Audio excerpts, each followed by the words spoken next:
Morning, boys and girls. We are back on the Hot Mess Express again. I took it for a test drive, and surprise, surprise, the alternator was not charging. We were just running off the battery. I know, surprise, surprise. Let's see your shock face. Write your shocked comment that you were surprised by that below. So you're probably wondering why the case is two different colors. Well, I keep a stash of GM parts, and when I take them to the little local Napa, we run them on the machine, little test machine where they put the belt on and hook the leads up, and I mark which ones are good and which ones are going to be for cores. And this one was good, but what I didn't check was the threads on the housing. You can see colors match on that one. That one was together. But yeah, I don't think the threads were exactly so good on that one. So I took the alternator that came out of said Hot Mess Express and decided I would swap some parts out. Well, while I was in there, let's go over the parts here. Oh, it's dumping pieces. There's pieces falling around. Oh, I know what that is. Come here. That's what's left of the brush. You can see, here's your rectifier bridge, the little aluminum piece in the back. And then you have your diode hooked to the little 3 wires. And then you have your brush holder, which the little springs and the brushes. And if you look, I don't know if I can tilt it the right way, there's no brush in the back. It is gone. And this one is actually really, really worn. That one is, I don't know if I'm showing that, but that is really, really worn. And of course, you have your capacitor. And if you have trouble telling which one is the stator and the rotor, it always helps me to remember that the stator stays and the rotor rotates. So maybe that's one of those little things that'll help you remember if you have trouble, like me, remembering which one's which. But yeah, I decided that we'll put this one back together, even though it's just going for a core. It's, it needs a lot. And before we'd fix this one, we'd just go to Napa and buy another one. And you may be asking yourself, why didn't I do this on this one? Well, it's the holidays and they're closed. So I knew I had a good one. We're going to replace it. But not only was the brush completely worn, but that bearing, and I don't know if the camera's gonna, but that bearing doesn't spin. It's under force that I have to twist that bearing. It doesn't turn free at all.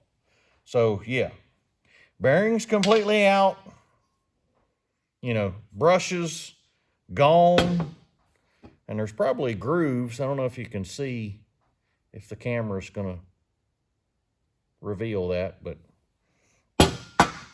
what I do is to get the brushes back in. See, there's a tiny little hole right there. And you have to compress those springs and push the brush back down in there.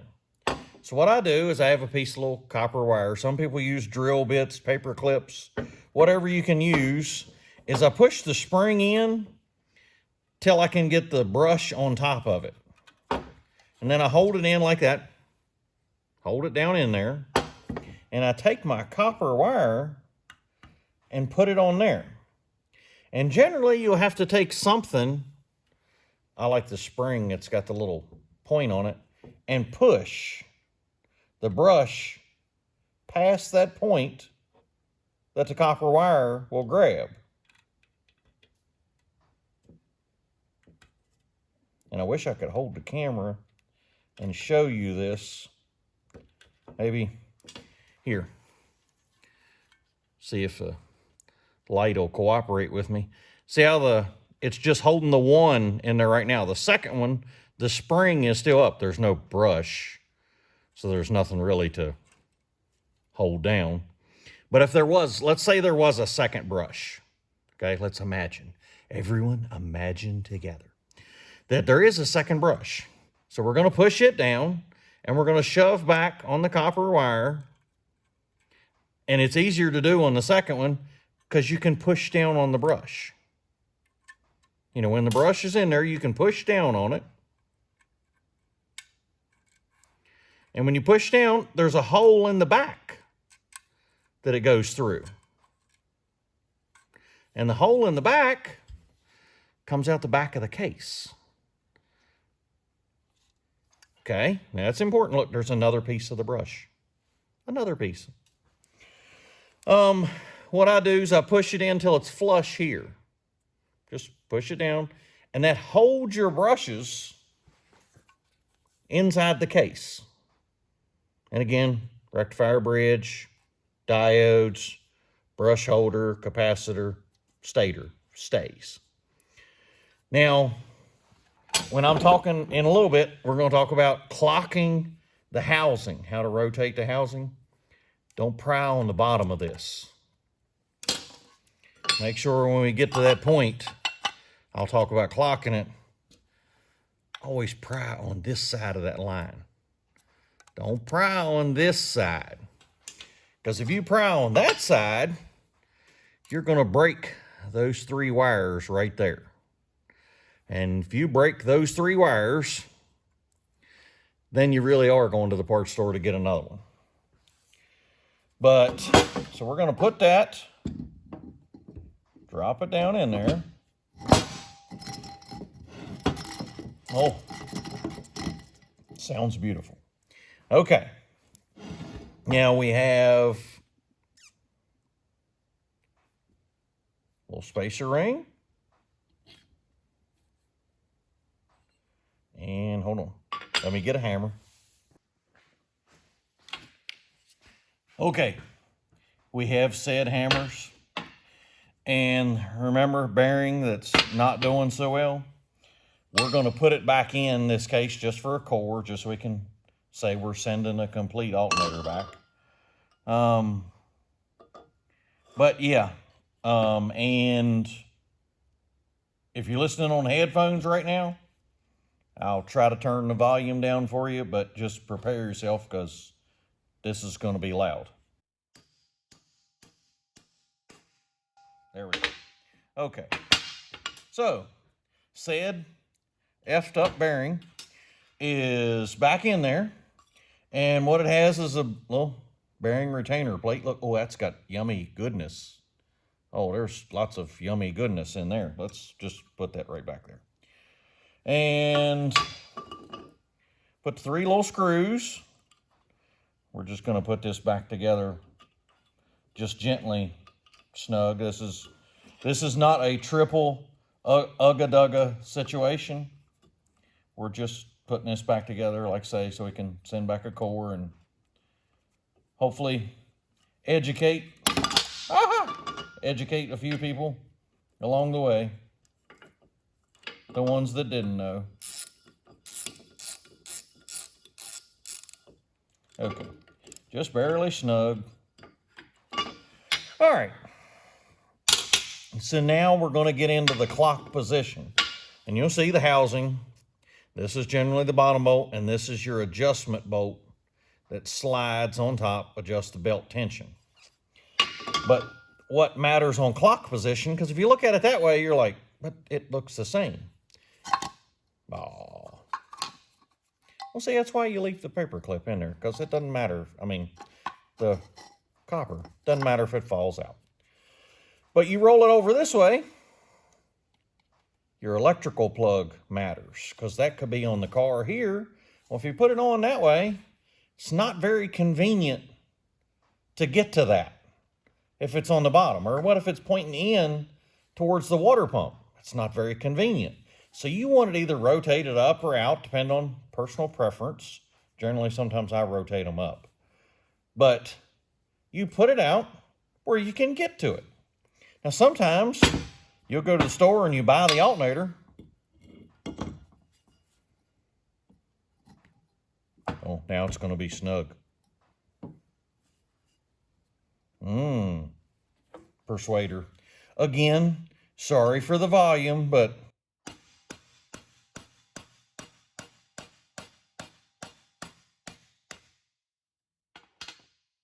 yeah, sorry about the noise. But when you get it to this point, you can rotate it. Of course, you pick it up a little bit and rotate. But you can rotate the housing to be whatever clock position you need it to be in. And as long as you're 4 bolts, you have 4 possibilities that you can rotate it around. Now, once you've got it this far, take the 4 housing bolts, and it's probably still a little bit loose, but that'll be okay. Put them in, and again, we're not doing 72 ugga-duggas. We're just putting this together for a core.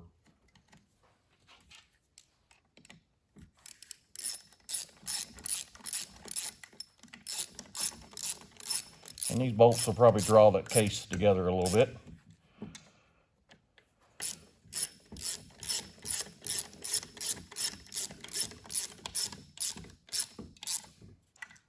Get me one of them handy dandy little battery operated ratchets. I'd be through this already.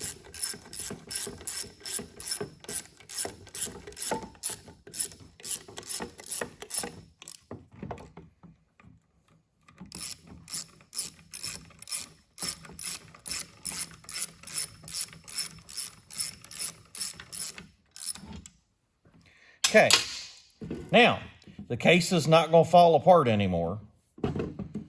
So if you were actually using this alternator, this would be the time that you would want to remember to pull that out so the brushes would contact.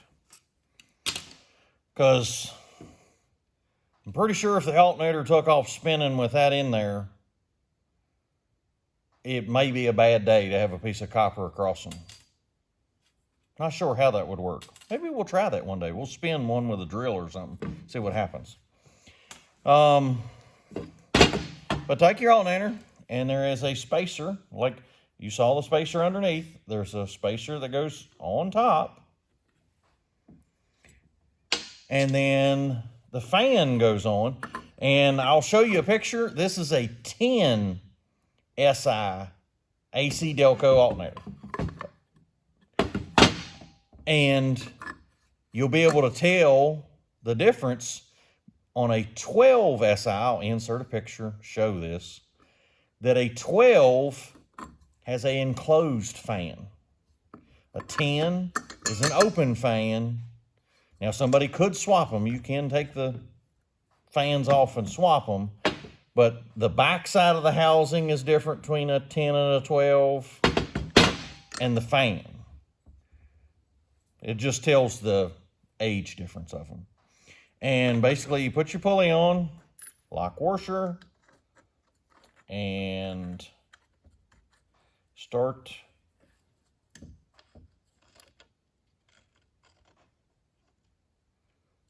probably going to be a pain. It's going to start. Let's see if she'll start down on there. Because I use an impact. But since I'm not actually going to run this one, I'm just going to hold that together enough. Because I could put the impact on it. Maybe now that it started, maybe it'll hold.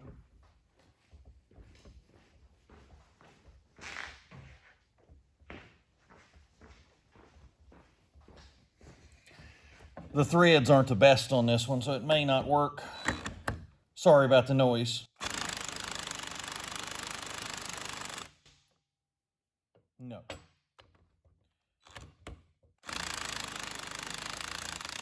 Oh, yeah. It finally caught. Okay. DeWalty to the rescue. So, yeah, that bearing is absolutely terrible. And if you're wondering about the impact, that is the recommended method from AC Delco to impact these on and off. I use the wrench, the Allen wrench, and the regular 15/16 because the threads are kind of boogered up on the end. But yeah, so we're going to put the good one on the Hot Mess Express here. And then this guy is going to be a core. So, yeah. There you go. Tell the internal guts of an alternator and how to reclock one. So, yeah. Let's get it back together. Let's get it on the Hot Mess Express. And we'll see what else we can do to it. Y'all hang with us.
Thank you, Lord. Thank you for today.